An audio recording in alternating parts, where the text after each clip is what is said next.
Yeah, I'm David Robinson, the father of Geologist Daniel Robinson. We're out here to do a Candlelight Vigil on behalf of my son, and also to bring light into other families who are going through similar situations. So thank you. I'm thanking everybody who's out here to support. We need to stand in solidarity to bring attention to this case and to make a statement. Oh, I'll be your shelter, I'll be your armor.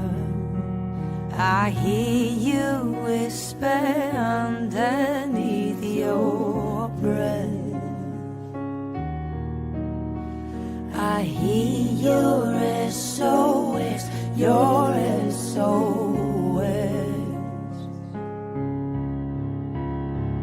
I will send out an army to find you in the middle of the darkest night. It's true, I will rescue you.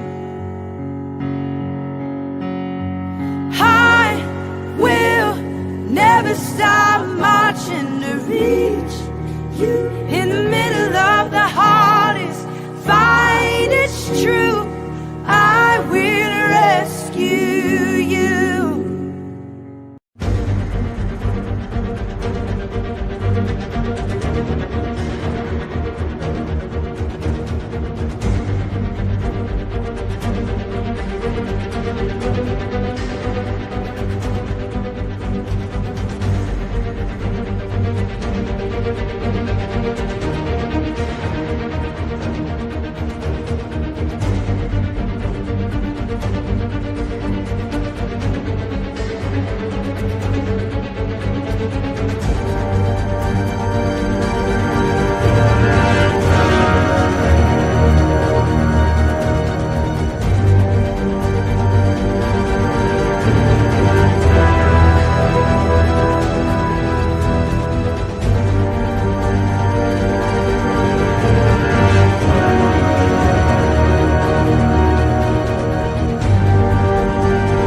When the lights and camera turn off, I will be here.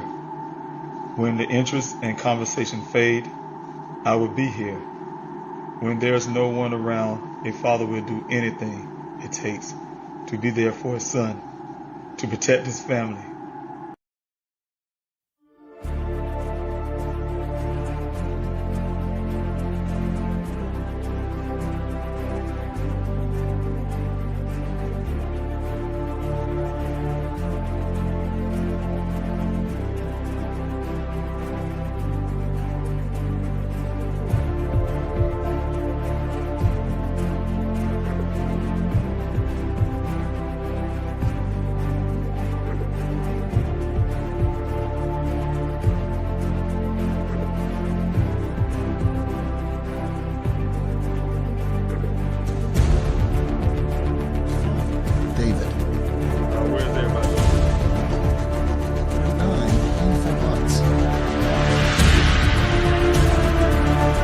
Without these special people behind me, I wouldn't have a search.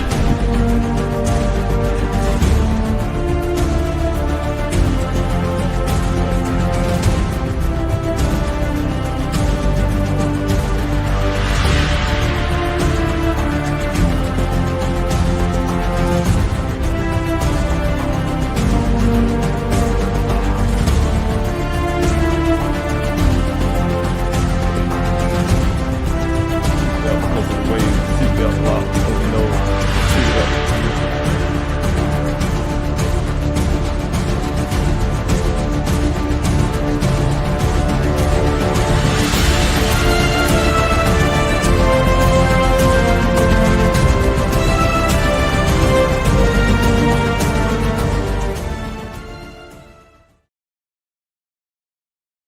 Hello, everyone. Dave Robinson here. I'm the father of geologist Daniel Robinson.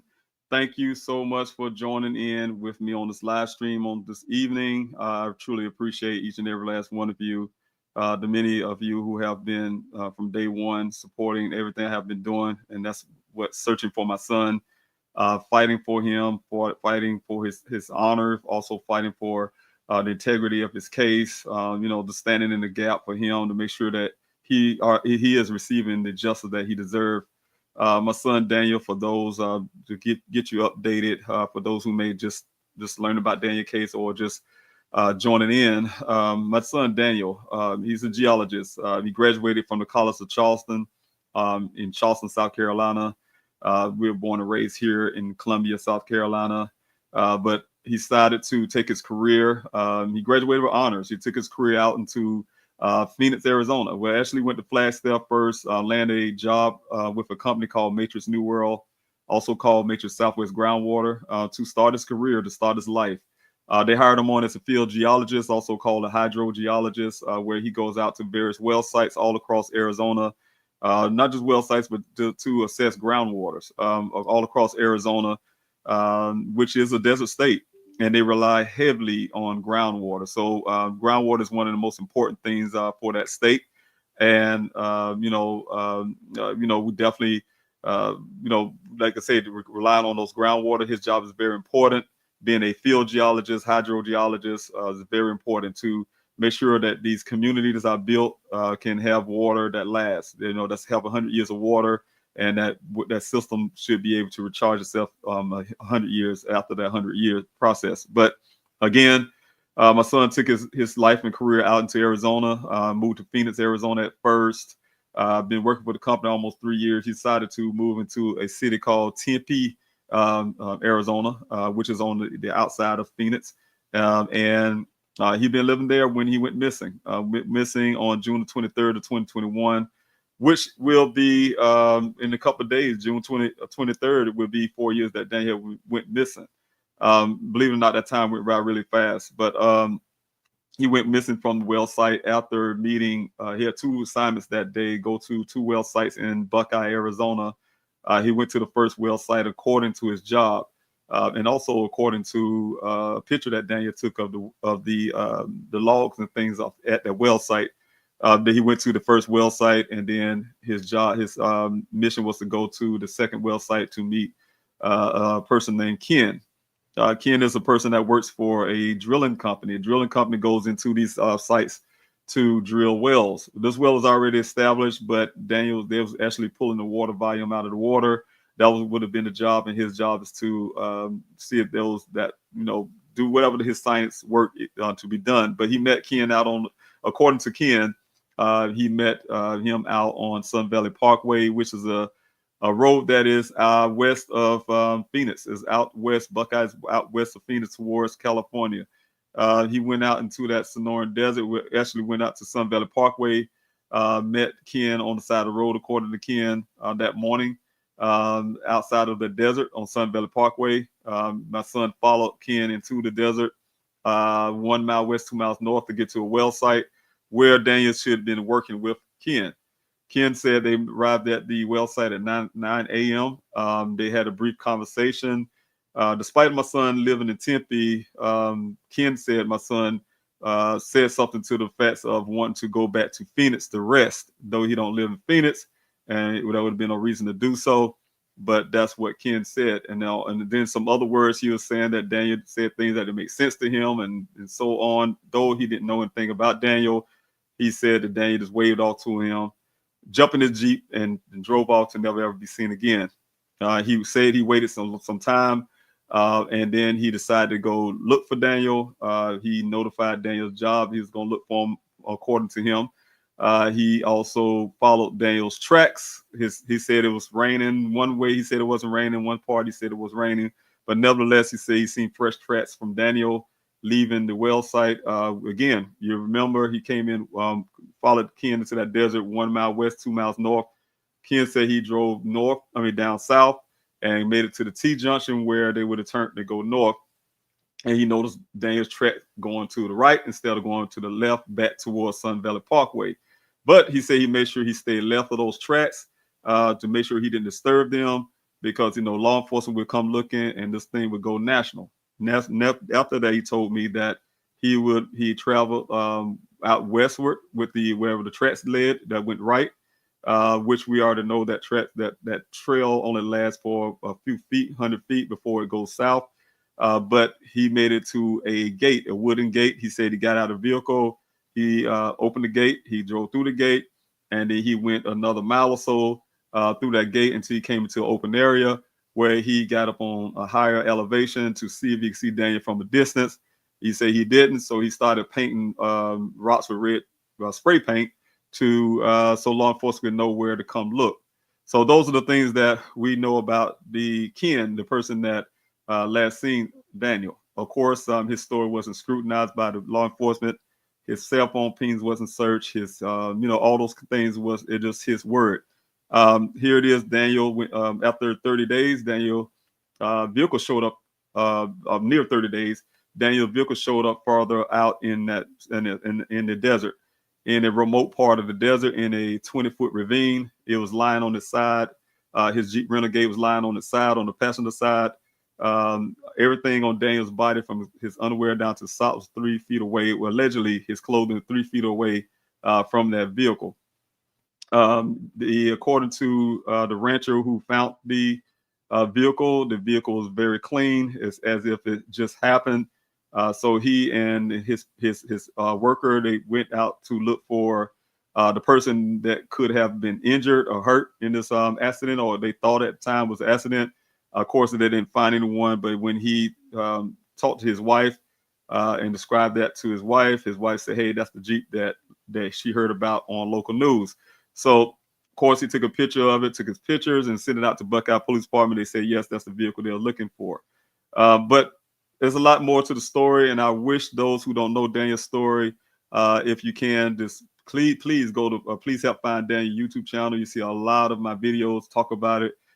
You hear me do a lot of lives here, but this evening I just want to just remind everybody, in 2 days, like I said, it'll be 4 years that my son has been missing. I just did an interview with 12 News, and I want to thank 12 News in Arizona who want to do a story this evening, and also on Monday.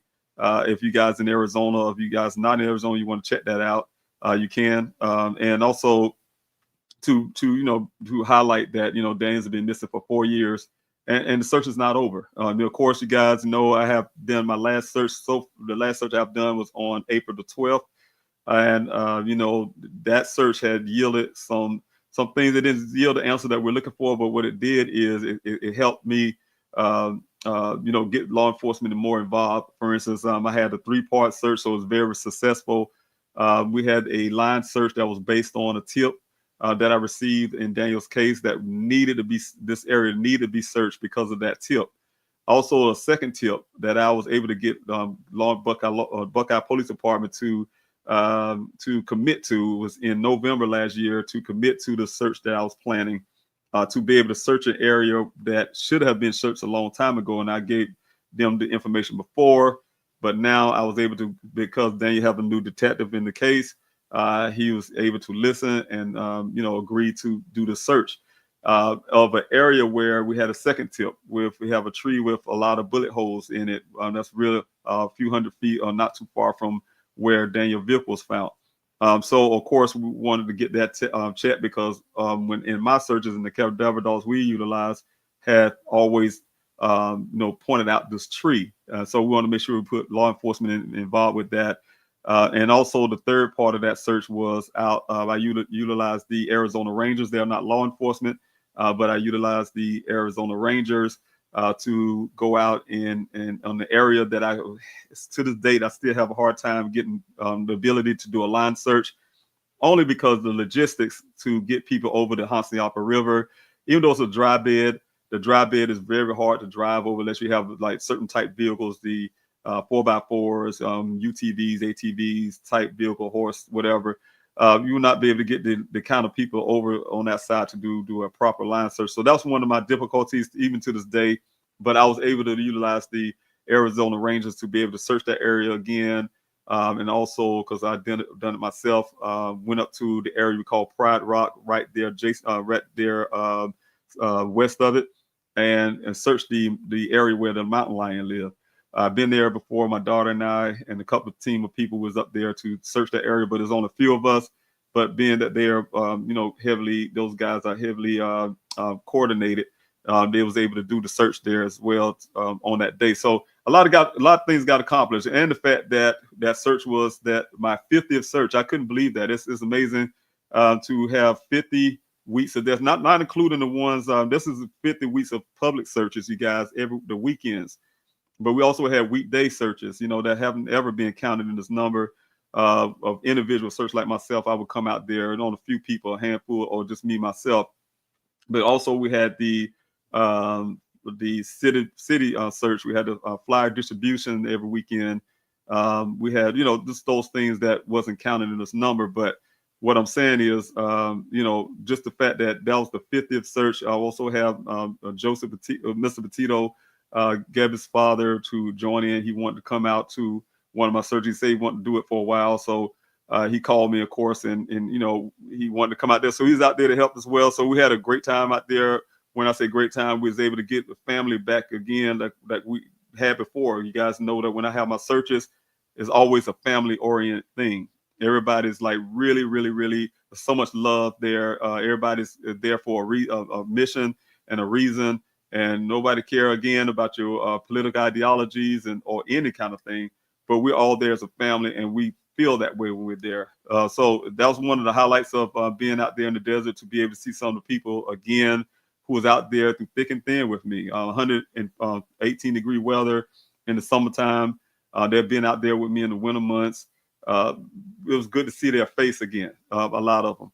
And so again, like I said, here it is, be 4 years and 2 days that Daniel has been missing. And in 50 weeks of desert searches, I still have people to come out to want to show love. That means a lot. That means a lot. That a lot of people didn't give up. I didn't give up. And just to show me that there's a lot of love in this country when we have it, So one thing for sure from that.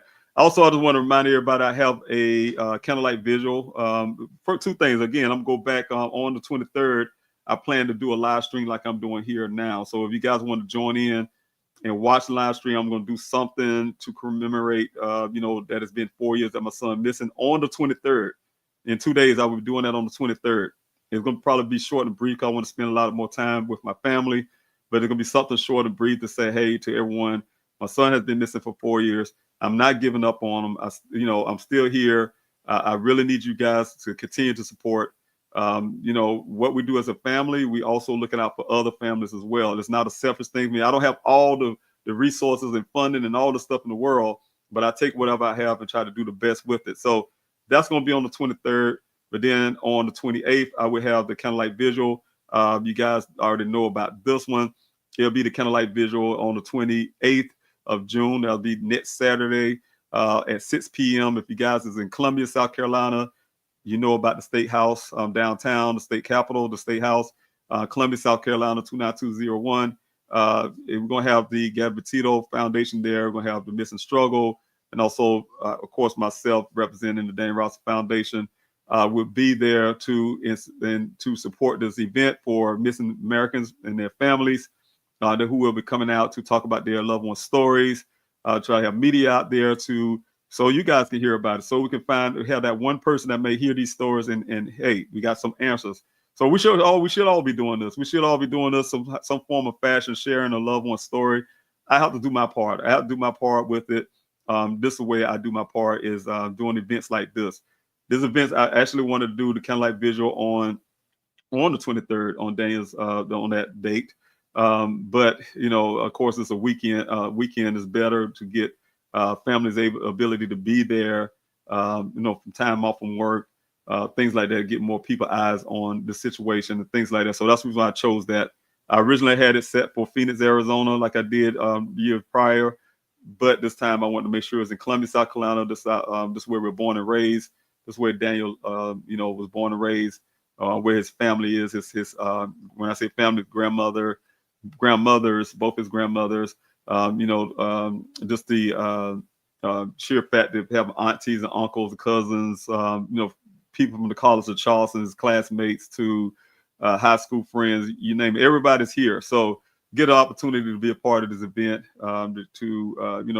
say, hey, look, it's been 4 years since Daniel's missing. So I also have someone to really try to do a live stream for us. So you guys look out for the live stream of that event and join in as well. And if you have a missing loved one, I'm putting this back on the screen. You have a missing loved one, please, by all means, I'm going to show you on the website a little bit too.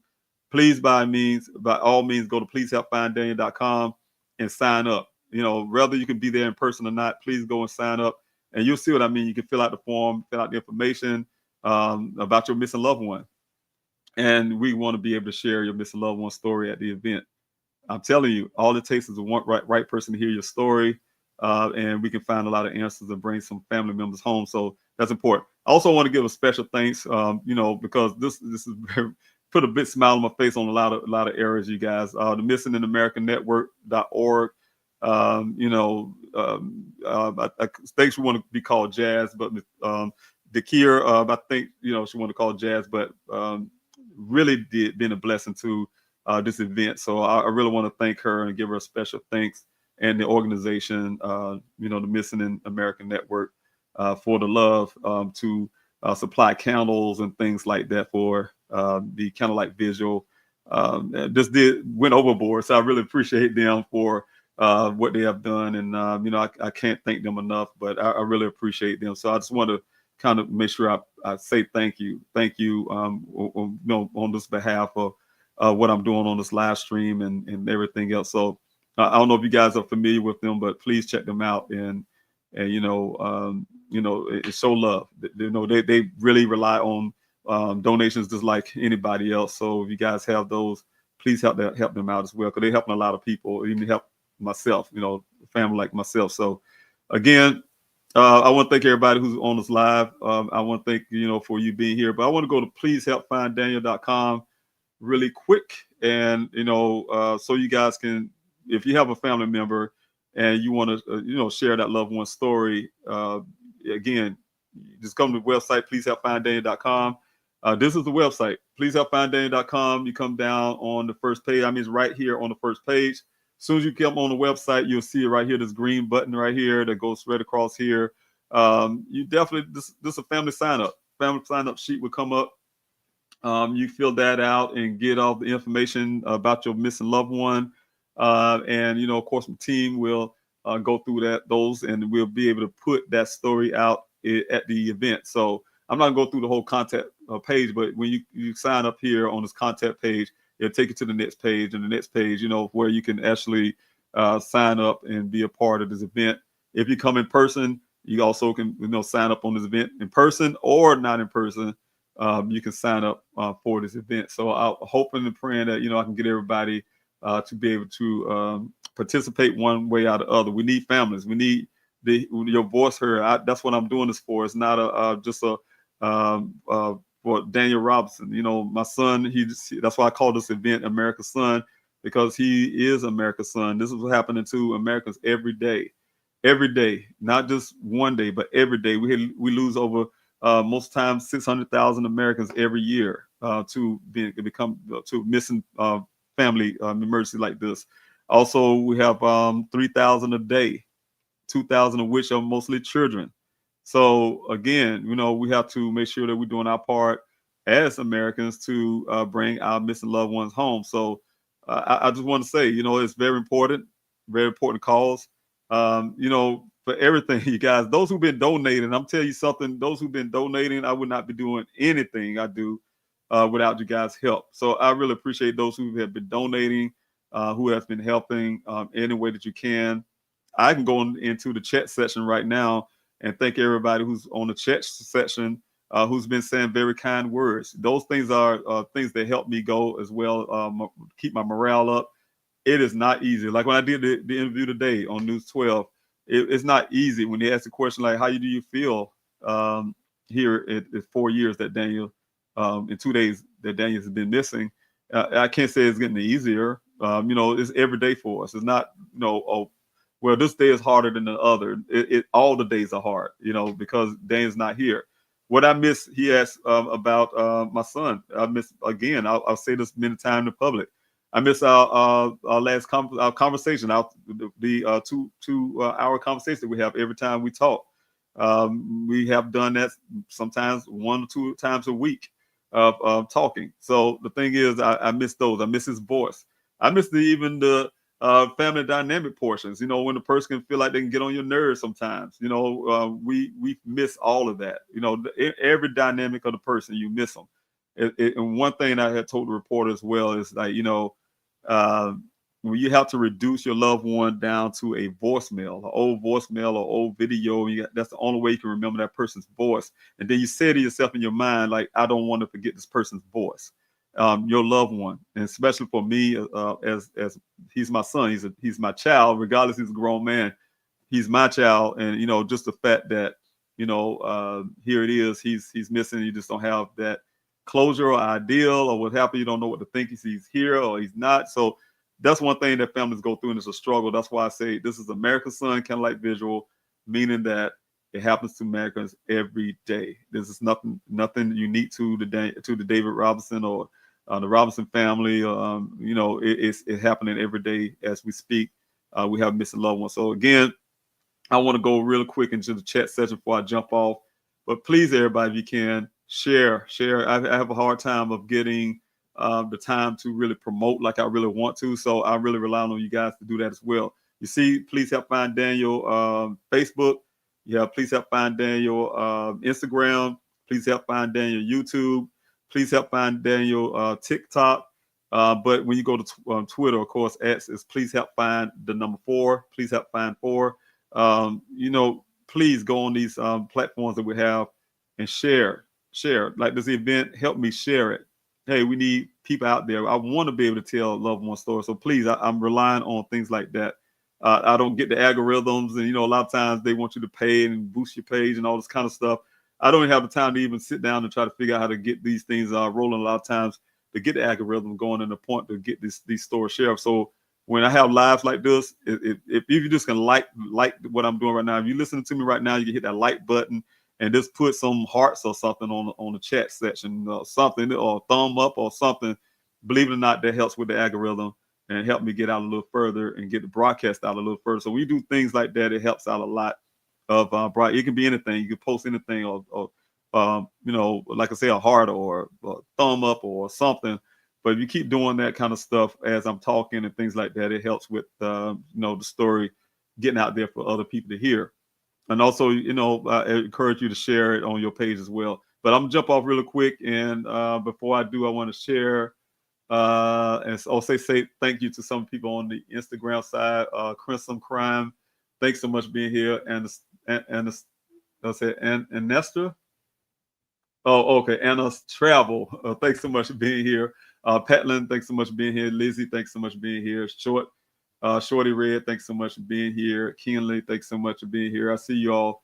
I really appreciate you being a part of the chat off the Instagram side.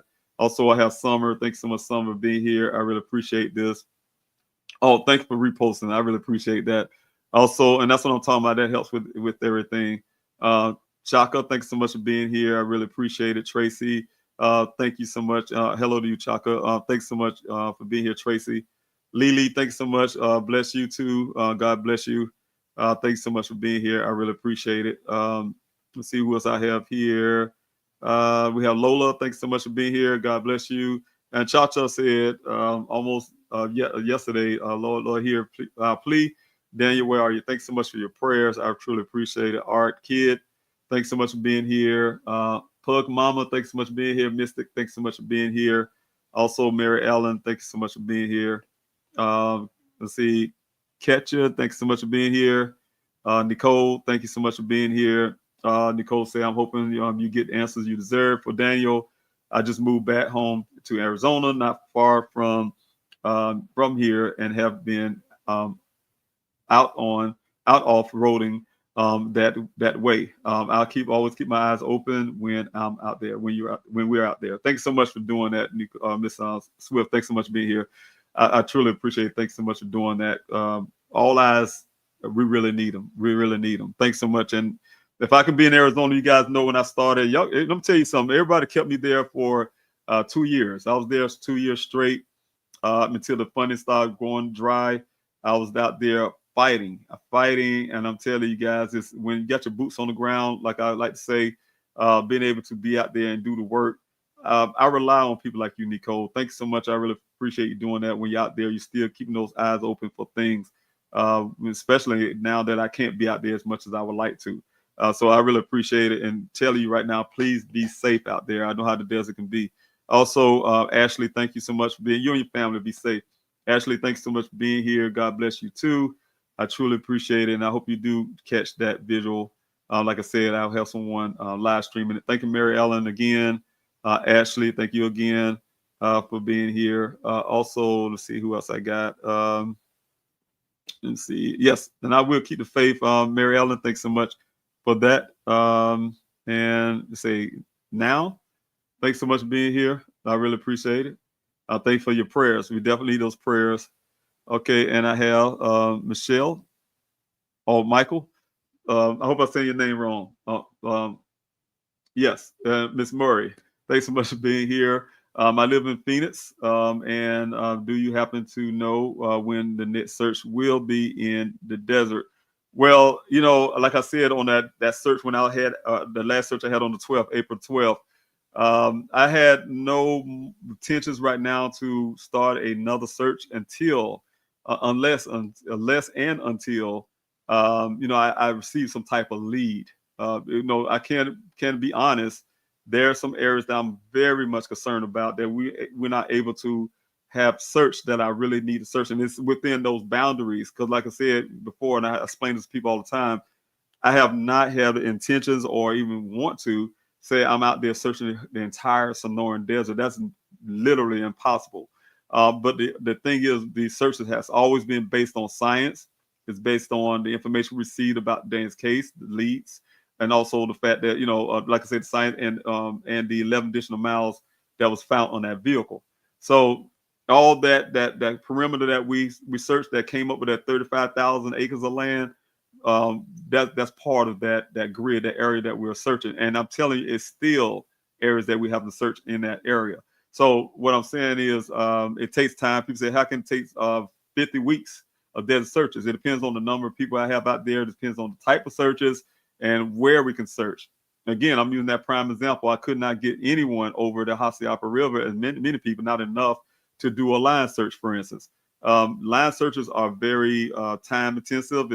It takes time because to prove my point, we actually searching area a lot. We out there line searching, we're searching a lot of area, but when you stop that line searching for the end of the day, we're done. You can look to your left or you can look to your right, and you see all this leftover that you wasn't able to do that day, right? For instance. And then you might have one search may have 30 people, one search might have 200 people, one may have 100 people. You know, those numbers kind of fluctuate. And the other part is the fact that, you know, like I said, line searches are slow paced. You're actually looking on the ground. It is needed. That's how we found the human remains. I don't care what Buckeye have to tell everybody. We found 6, 7 human remains. They trying to deny it now and trying to bust it down too for their crime statistics to make it look good. But we was able to bring those families back home to their loved ones only because we were doing line searches. And to prove the fact that we did such a great job as volunteers, and I say me and my extended family that came out there in the searches with me, we're the one found those human remains. In the search, one of the searches, I found the stolen car in the Maricopa County Sheriff's Office. What I'm saying is, the law enforcement who's out there, Buckeye Police Department and the Maricopa County Sheriff's Office, all their great equipment and things and technology, know what, how much stuff they found? Zero. They couldn't even find their own hands in front of their face. But we found a human skull. We found these things. We found, we found cell phones in the proximity where Daniel's vehicle was located, for instance, and things like that. The tree I was telling about with the bullet holes. So those things were done because we actually care. First of all, when every volunteer that came out there was actually trying to find Daniel.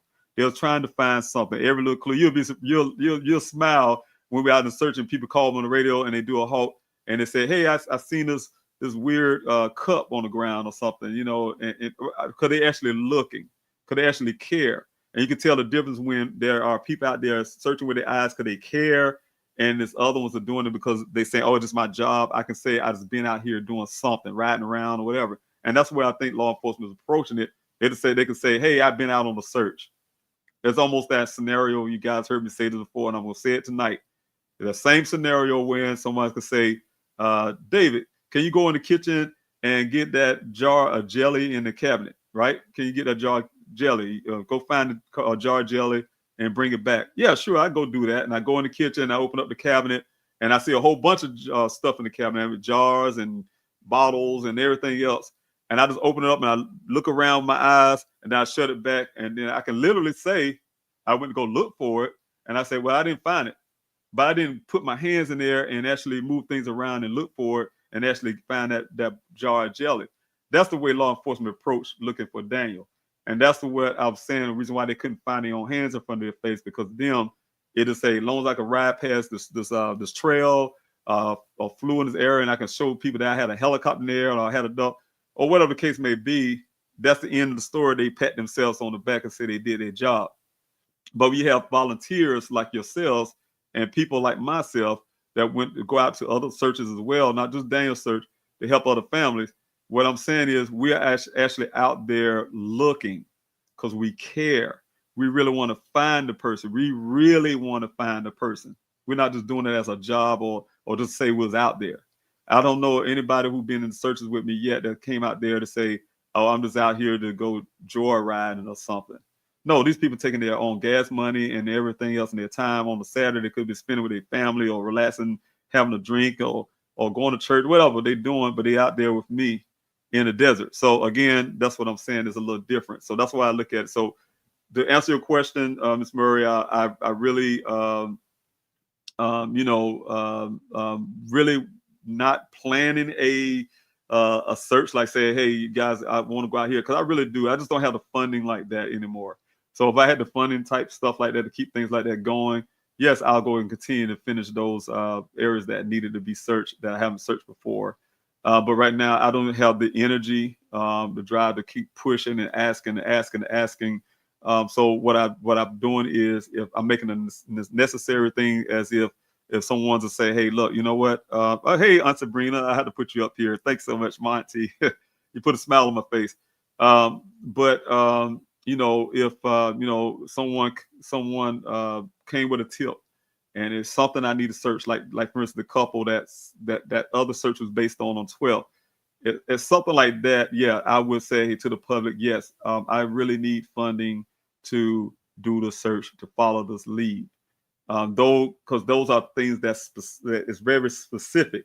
Say, hey, look, I have information that says Daniel could be right here. But the leftover areas that I haven't been able to search yet, it'll be pretty much like the old searches. We're going to check those areas to see if Daniel's there. We don't have any things to say he's definitely there. So we're just actually searching, which we need to do. Don't get me wrong, I really need to do that, but we just don't have that kind of funding to do so. And I'm not willing, able or just in that kind of headspace to try to push that really hard to get that funding for that. But thank you, Auntie. You put a smile on my face. I really appreciate it. I see everybody on the chat. I saw everybody on our family chat speaking. I wanted to get onto that a little bit later. But I love y'all. Thanks so much, Auntie. I really appreciate it. I'm about to jump off here pretty soon, and I get on the chats too. So love you.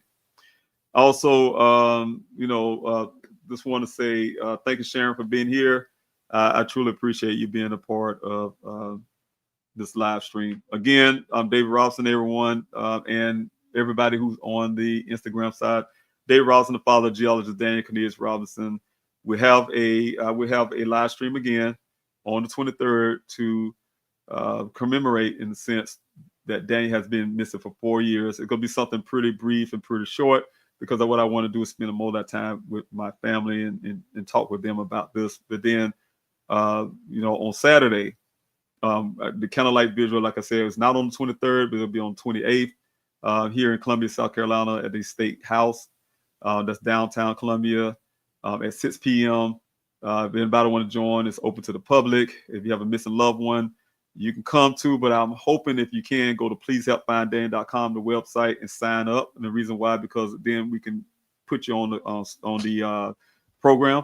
and also be able to, give you an opportunity to speak. And as well as if you don't want to speak, we can speak on your behalf, tell your loved one story. And if you don't have a missing loved, you do have a missing loved one, and you can't be in Columbia, South Carolina, you still can fill out that form, give the information about your missing loved one, and we still can mention missing loved one out there. Also, if you want to fill out that form and you want to leave information for me to say, hey, look, I want to mail out some flyers of my missing loved one, I would like to get those because we need to get that quick at least by Wednesday or Thursday next week. So be able to get them out and pass them out at the event. So it's a lot. That's what it's about.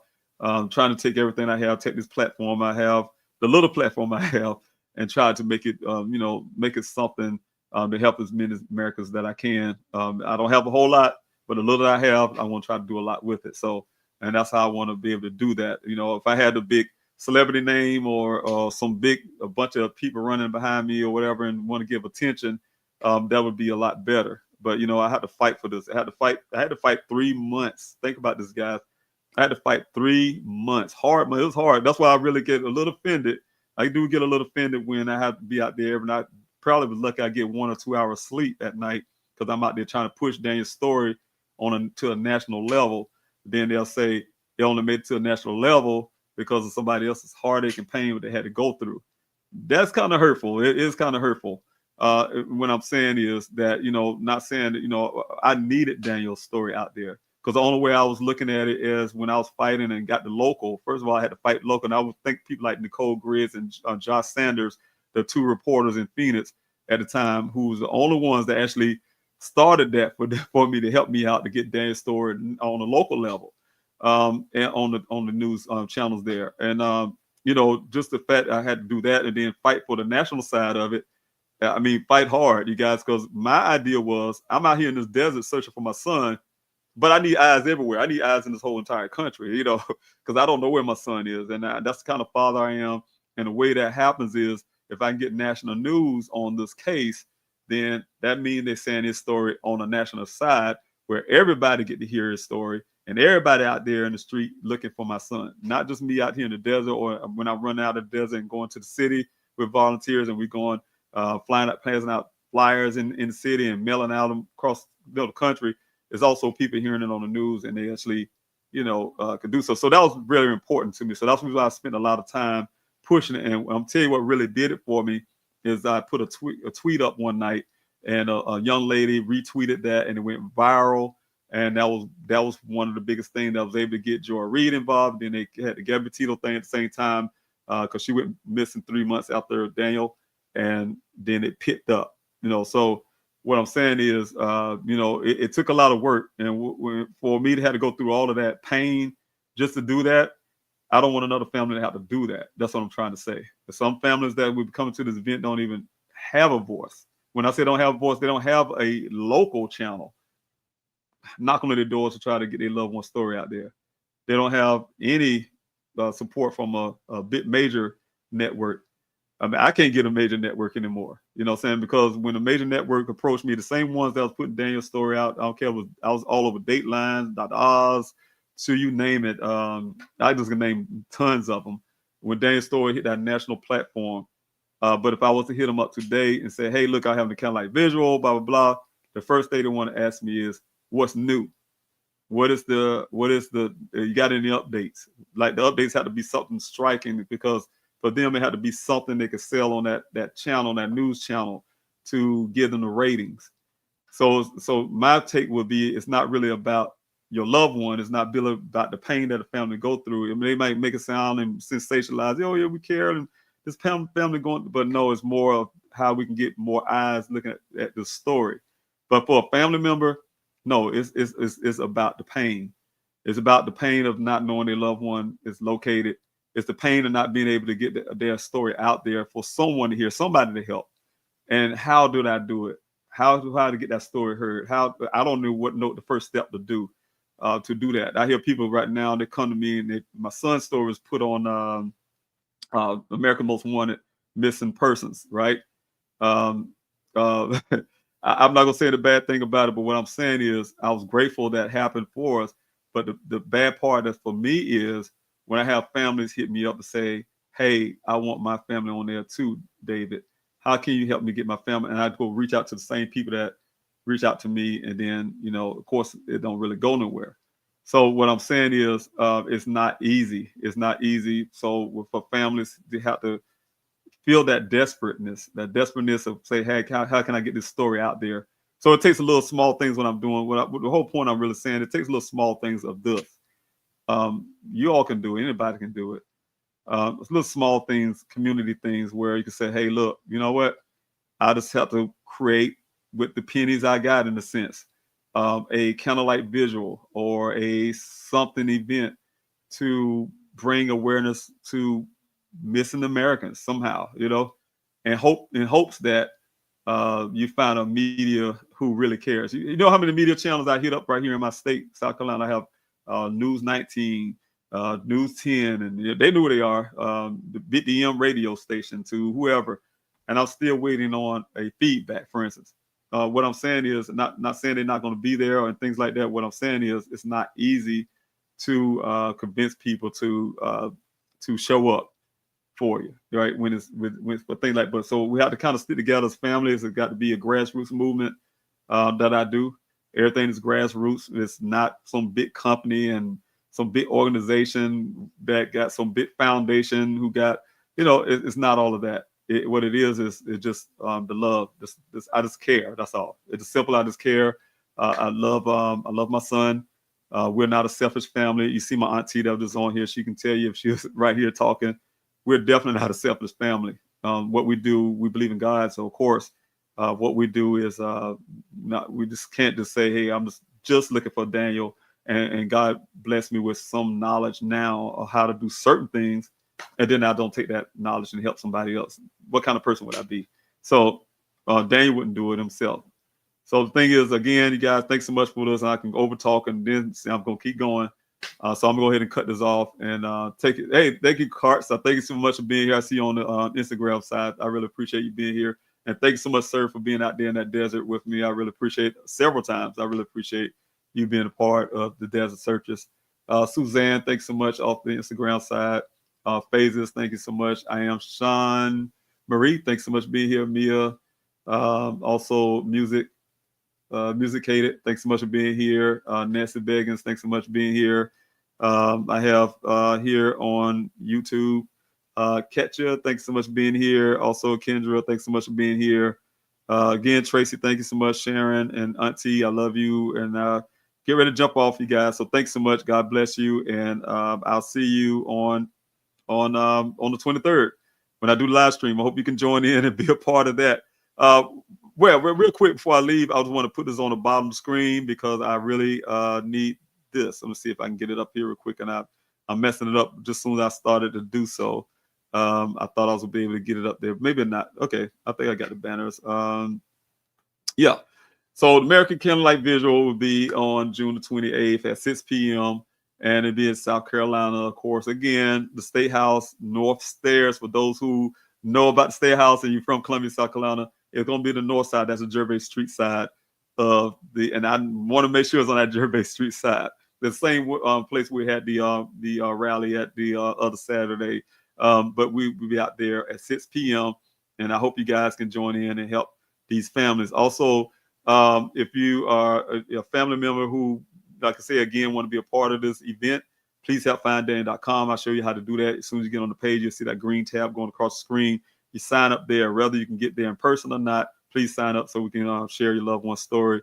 The form will be there for you. And also, for those who just want to attend, again, it kind of helped me get the numbers. You just can show up. You can just show up. You know the time and place. But if you can, go to pleasehelpfinddaniel.com, hit that events tab, and it'll take you to Eventbrite, and you can sign up the way. It'll say something about tickets, and tickets don't cost anything. I just know how to take that ticket part off. But it give me the idea of how many people actually showing up and things like that. So if you could do that, I truly appreciate it. If you have a tip, somebody's listening to me, it's been going on 4 years, and you start to get a something, you say, hey, no, I need to open my mouth and say something. Now's your chance again. Please, 844-602-0660 is the tip line that I pay for it. You got live operators, 24 hours a day, 7 days a week. We'll take your call. You also can remain anonymous. And if you don't want to talk to anybody and you have a tip, you can just text. If you don't talk to one, you can text the word tip to that same number, and you still can remain anonymous if you like. So again, my family and I, we're looking for answers. We're looking for relief. We're looking for, and we had a little get together last night, for instance, and it would have been nice to have my son there, being a part, and it's always, sometimes we'll sit there and everybody's laughing, and then I have to go in a moment in my mind and just look at everybody from afar and then say, my son is not here, those type things, and then you wonder, like I say again, so tip lines right there, 844-602-0660, to help us, bring Daniel home. So you got any information, we need those. So, all right, take care of you, everybody. Thanks so much. I really appreciate it. God bless you, and I'll see you next time.